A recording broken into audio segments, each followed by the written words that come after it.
Chapter number 3 है synthetic fibres and plastic.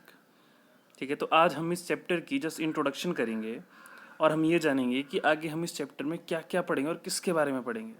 ठीक है, तो जो क्लोथ्स हम पहनते हैं वो फैब्रिक्स के बने होते हैं। फैब्रिक्स मतलब कपड़ा।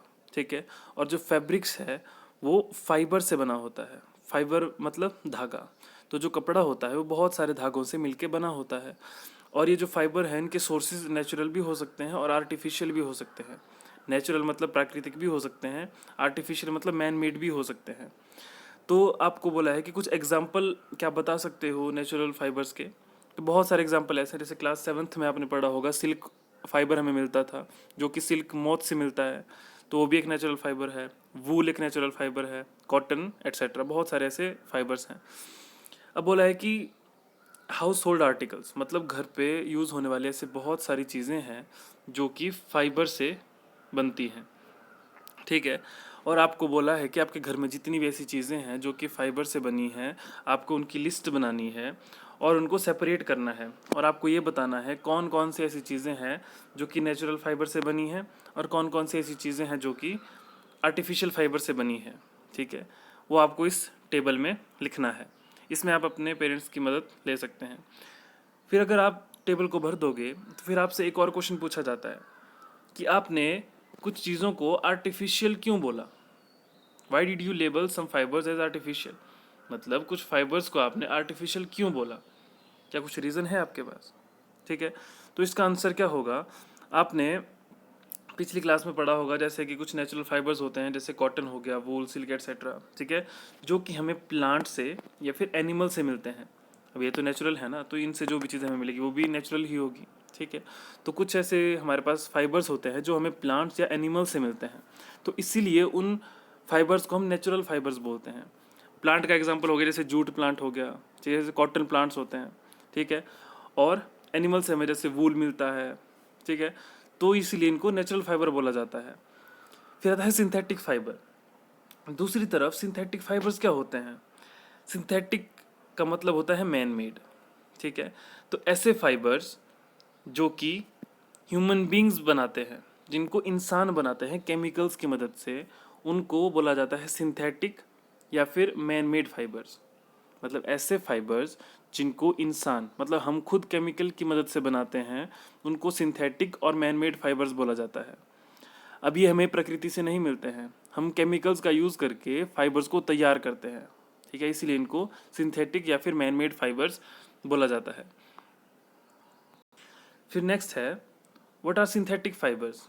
सिंथेटिक फाइबर्स होते क्या हैं, ये मैं समझा दिया कि ऐसे फाइबर्स जो ह्यूमन बींग्स केमिकल की मदद से बनाते हैं उनको सिंथेटिक फाइबर बोला जाता है। अब देखो एक एक्टिविटी बोला इन्होंने, ठीक है, कि जो भी नेकलेस होता है, ठीक है, उसमें जो बीड्स होते हैं, ठीक है, ये बीड्स होते हैं, ठीक है, जो मोती होते हैं, तो इनको किस तरह से ज्वाइन किया जाता है। जब इनको एक थ्रेड में ज्वाइन किया जाता है फाइबर में, तो एक पैटर्न तैयार होता है, जैसा कि आप देख सकते हैं। जब बीड्स को थ्रेड के अंदर जो फाइबर है उसके अंदर जो है वो लगाया जाता है, तो एक पैटर्न तैयार हो जाता है जिसको हम नेकलेस बोलते हैं। ठीक है, तो उसी तरह से जो दूसरी एक्टिविटी है, यहाँ पे जो पेपर क्लिप्स हैं, ठीक है, इनको इस तरह से ज्वाइन किया गया कि पेपर क्लिप्स की एक बहुत लंबी चेन जो है वो तैयार हो गई। ठीक है, इसी तरह से यहाँ पे जो नेकलेस था उसमें बीड्स लगाए फाइबर के अंदर, जिससे एक लंबी चेन बन गई और नेकलेस बन गया। और यहाँ पे पेपर क्लिप्स को ज्वाइन करके एक लंबी सी चेन बना दी गई। ठीक है, क्या इन दोनों में कुछ सिमिलैरिटीज़ है या नहीं।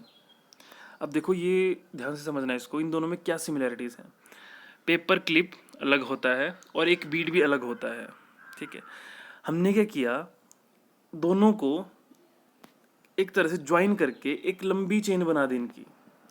जो बीड्स थे उनको फाइबर की मदद से ज्वाइन कर दिया, ठीक है, और इनकी एक लंबी चेन बना दी।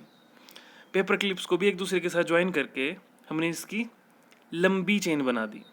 ठीक है, तो ये दोनों में सिमिलैरिटीज़ है कि एक बीड अलग होता है, एक पेपर क्लिप भी अलग होती है, पर हमने बहुत सारे बीड्स को मिला के एक नेकलेस बना दिया और बहुत सारे पेपर क्लिप्स को बना के हमने एक लंबी चेन बना दी।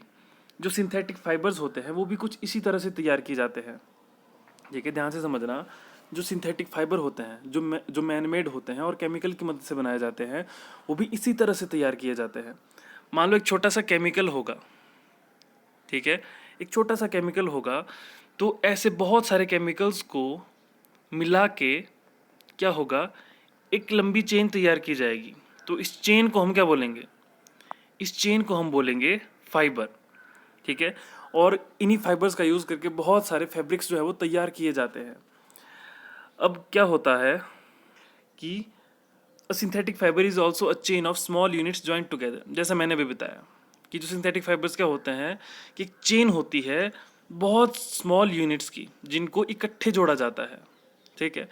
और वहाँ पे जो स्मॉल यूनिट होता है, हर एक स्मॉल यूनिट, जैसे कि ये स्मॉल यूनिट है, ये स्मॉल यूनिट है, तो हर एक स्मॉल यूनिट को क्या बोला जाएगा, केमिकल सब्सटेंस, ठीक है। केमिकल सब्सटेंस होता है जो बहुत सारे अमाउंट में जब जोड़ा जाता है तो क्या बनता है, एक चेन बन जाती है।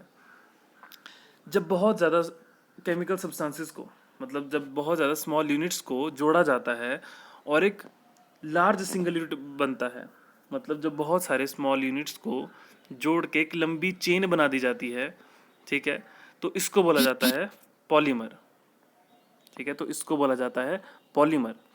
अब इसको भी ध्यान से समझना, जो पॉलीमर है वो दो वर्ड से मिलके बना है, एक है पॉली और एक है मर, ठीक है। अब पॉली का मतलब क्या होता है, मैनी, मतलब बहुत। मर का मतलब होता है पार्ट्स या फिर यूनिट। पॉलीमर जो है दो वर्ड से मिलकर बना है, पॉली और मर। पॉली का मतलब होता है बहुत, मर का मतलब होता है पार्ट्स या फिर यूनिट, मतलब बहुत सारे पार्ट्स या बहुत सारे यूनिट्स, ठीक है। इसीलिए इनको पॉलीमर बोला गया, ठीक है।